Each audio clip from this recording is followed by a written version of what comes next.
Okay, this will be part 3 of my genre study video presentations. So, I'm going to start off maybe continuing a little bit where I left off.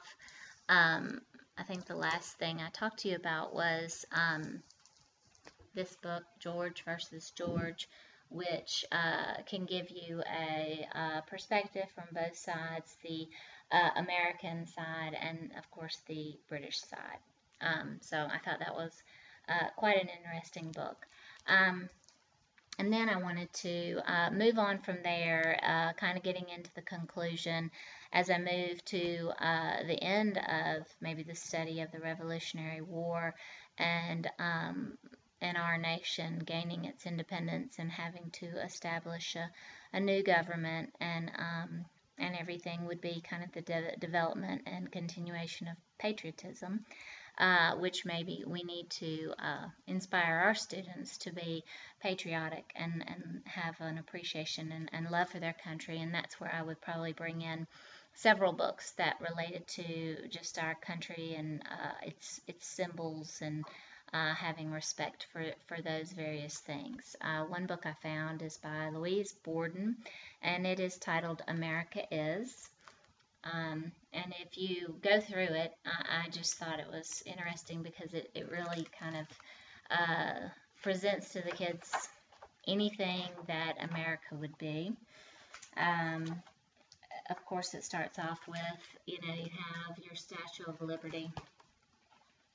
And, of course, it has the presentation of our stars and stripes and the flag.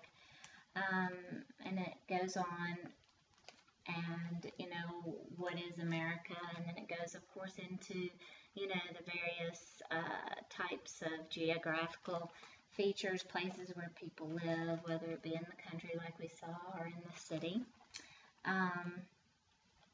Cities are all different with huge skyscrapers and bustling cities, and then of course we have cities that our kids might be more familiar with, and we have the beautiful countryside outside the cities, which many students are familiar with. So it just kind of gives them an idea of just the different aspects of our beautiful country. And of course you could get into a story about the bald eagle. This book was written by Norman Pearl. Kind of tells you the story of our symbol of the bird as being our the bald eagle as being our national bird.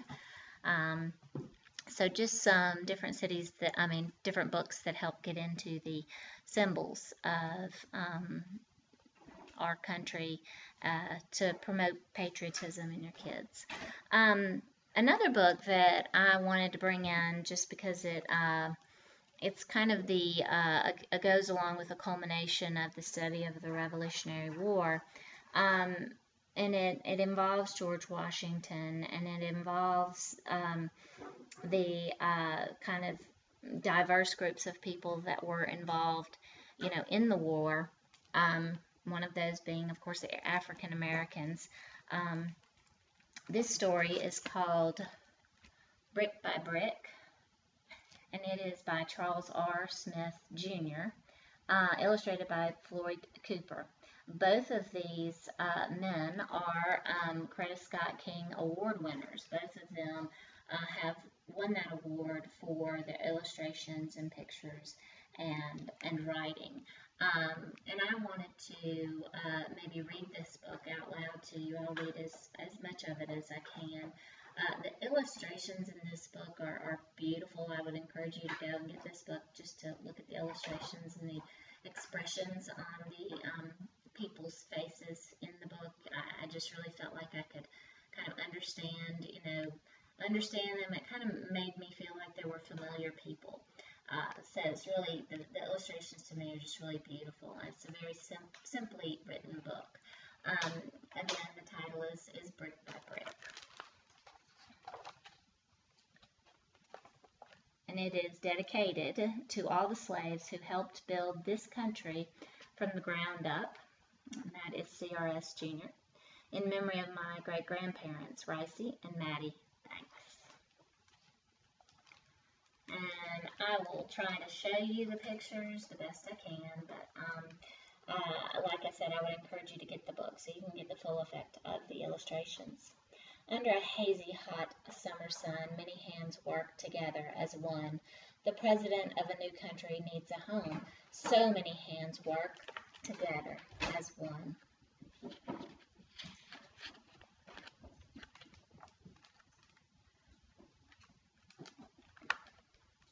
Black hands, white hands, free hands, slave hands. Slave hands dig, saw, and break stone, laying the foundation for the president's home. Rented as property, slave hands labor as diggers of stone, sawyers, and bricklayers.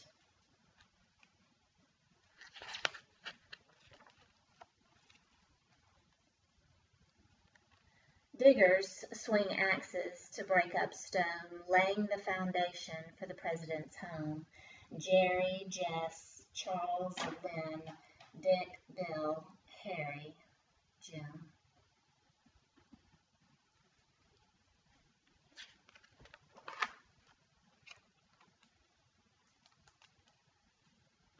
Slaves' hands swing axes 12 hours a day, but slave owners take slave hands' pay. Slave hands sweat under a bright sun. Slave hands toil until each day is done.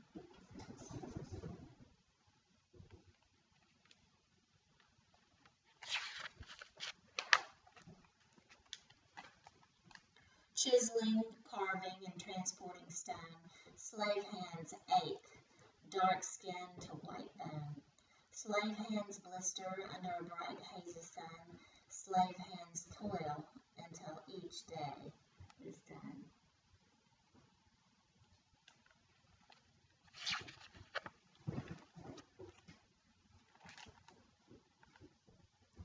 Sawyers saw blades through logs of oak wood, 7 days a week where a forest once stood. Alec, Ben, William, Moses, Simon, Peter, Frank, Thomas, up, down, push, pull, 2 men per pit saw, spraying sawdust until slave hands are raw.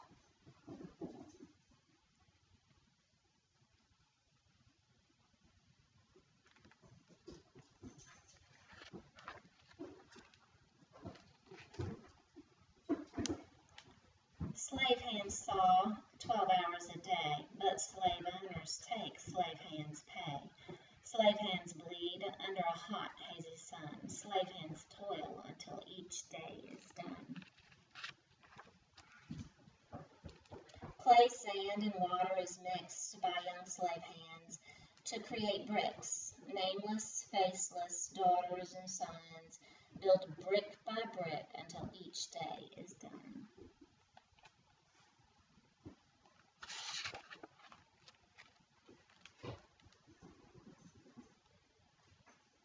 Oyster shells mixed with rock, lime, and sand become mortar for bricks spread by slave hands. Will, Nace, Jared, Manuel, Liverpool, Lester, Herbert, Samuel. Slave hands spread mortar 12 hours a day, but slave owners take slave hands' pay. Slave hands crack under a hot, hazy sun. Slave hands toil until each day is done. Slave hands learn new trade skills using chisels, saws, hammers, and drills. Skilled hands earn 1 shilling per day, reaching slave hands closer to freedom within pay.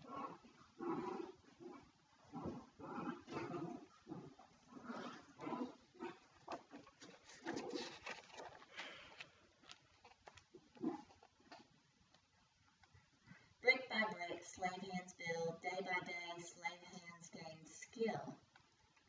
Month by month, slave hands toil, planting seeds of freedom in fertile soil.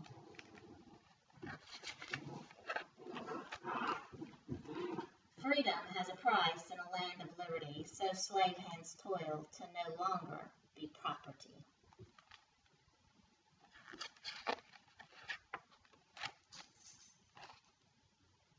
Brick by brick, where a forest once stood, grew the president's home, made of stone and oak wood. Slave hands build and slave hands save, shillings to be free and no longer a slave. Slave hands count shillings with worn fingertips and purchase freedom earned brick by brick.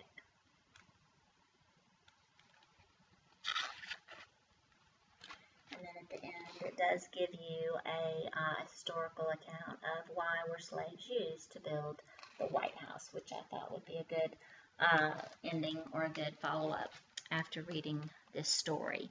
So I just really thought that was kind of a really beautiful story. I know the video presentation isn't the greatest. Also, I apologize for my growling dogs in the background. I didn't really want to stop and have to start over, so we will see how they go.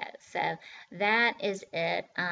Like I said, I have many, many, many other books about the Revolutionary War that I will keep in my bibliographic collection so that I will know that I can use them if I need them.